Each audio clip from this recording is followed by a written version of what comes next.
புண்ணியமான பூமியில இருக்கக்கூடிய புண்ணியமான பிரதேசங்கள், சில பிரதேசங்களை வெகு அற்புதமாக காட்டுகிறார். அதுக்கப்புறம் புண்ணியமான தீர்த்தங்கள், என்னென்ன தீர்த்தம் இருக்கு, அந்த தீர்த்தத்துக்கு என்ன விசேஷம்.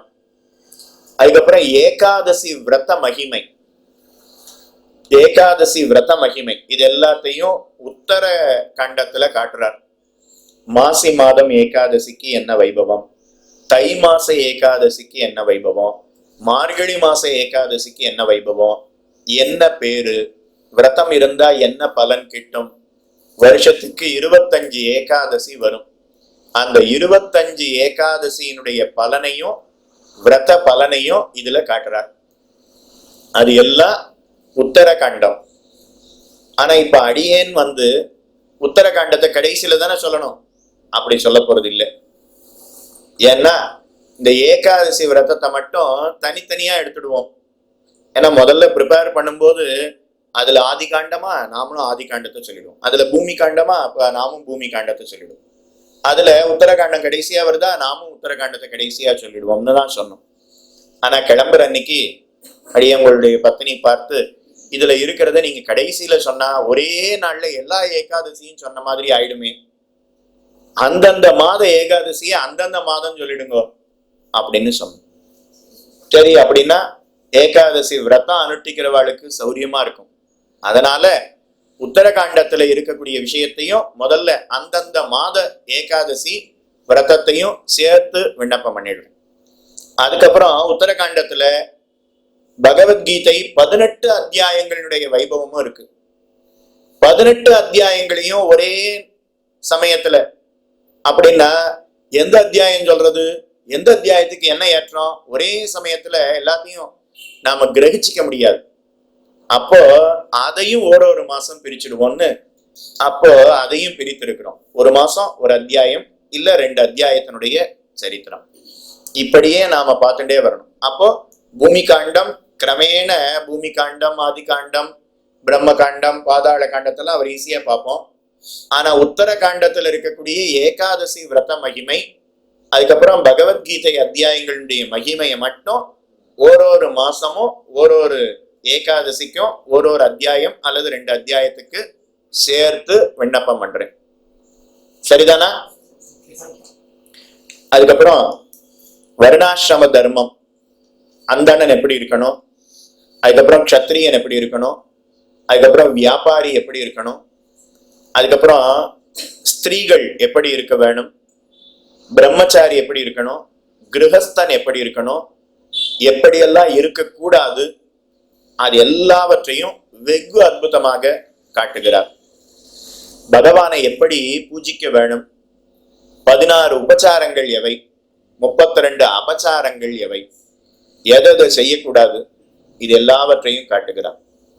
அப்புறம் தானம், தானத்தினுடைய ஏற்றம் என்ன, தவம் அதனுடைய ஏற்றம் என்ன, எத்தனை விதமான தவங்கள் இருக்கிறது, அதுக்கப்புறம் பகவானுடைய அவதார ரகசியம், அப்புறம் சதாச்சாரம், பொதுவா எல்லாருக்கும் இருக்கக்கூடிய ஆச்சார அனுஷ்டானங்கள் என்ன, இது எல்லாவற்றையும் வெகு அற்புதமாக காட்டுகிறார்.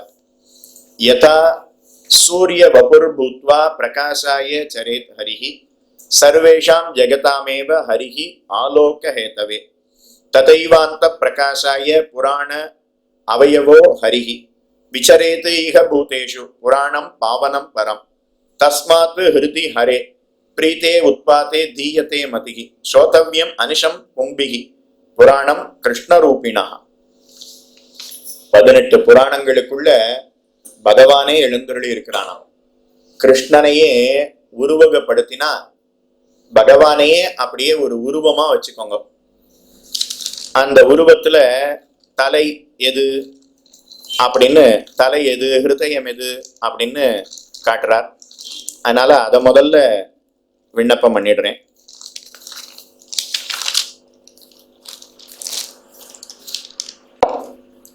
பகவானுடைய தலை எதுன்னா பிரம்ம புராணம், அதுதான் முதல்ல உண்டானது. பிரம்ம புராணம் அதுதான் பகவானுடைய தலையம். அடுத்து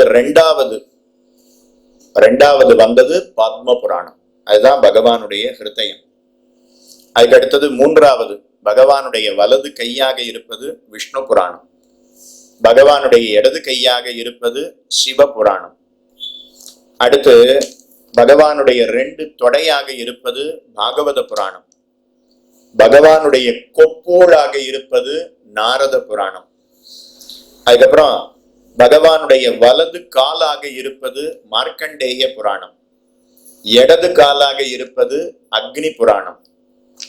பகவானுடைய வலது மூட்டாக, முட்டு சொல்றோம் இல்லையா, அந்த வலது முட்டு எதுன்னா பவிஷ்யத் புராணம்.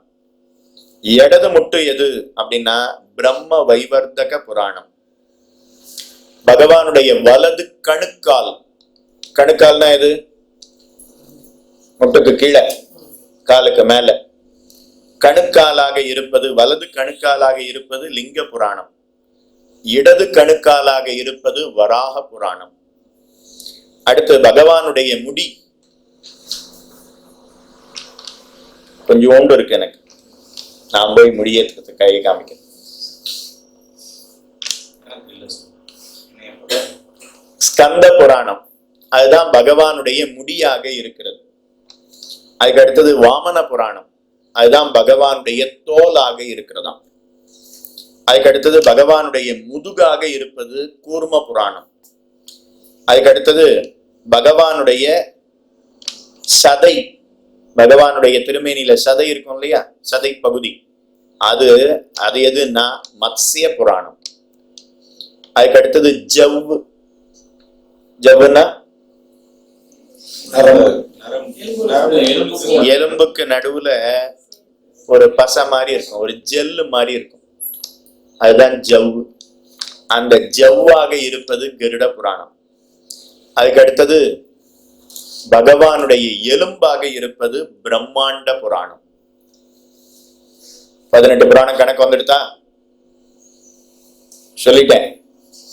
தலையாக இருப்பது பிரம்ம புராணம், ஹிருதயமாக இருப்பது பாத்ம புராணம், வலது கையாக விஷ்ணு புராணம், சிவ புராணம் இடது கை, பாகவதம் தொடையாக இருக்கிறது, நாரத புராணம் கொப்புள், மார்க்கண்டேய புராணம் வலது கால், அக்னி புராணம் இடது கால், பவிஷ்யத் புராணம் வலது மூட்டு, பிரம்ம வைவர்தக புராணம் இடது மூட்டு, லிங்க புராணம் வலது கணுக்கால், வராக புராணம் இடது கணுக்கால், ஸ்கந்த புராணம் முடி, வாமன புராணம் தோல், கூர்ம புராணம் முதுகு, மத்ஸ்ய புராணம் சதை கொழுப்பு, கருட புராணம் ஜவ்வு, பிரம்மாண்ட புராணம் எலும்பாக இருக்கிறது. இப்படி புராணம் அப்படிங்கிறது 18 புராணமும் பகவத் ஸ்வரூபமாகவே இருக்கக்கூடியது.